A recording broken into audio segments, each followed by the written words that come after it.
We are looking at how to pronounce this word as well as how to say more interesting color names as well, so make sure to stay tuned and consider subscribing.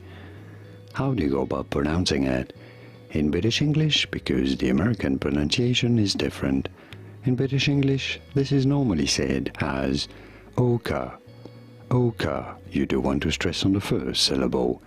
In American English, it is normally pronounced as ochre, although in American English you would write the R after the E, O-C-H-E-R, it would be spelt in American English, but it would be said as ochre in American English versus ochre in British English. Did you get this? Was this any helpful?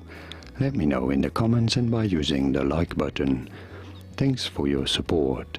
Here are more videos on how to pronounce more words in English whose pronunciations aren't exactly always obvious. I'll see you there to learn more. Thanks for watching.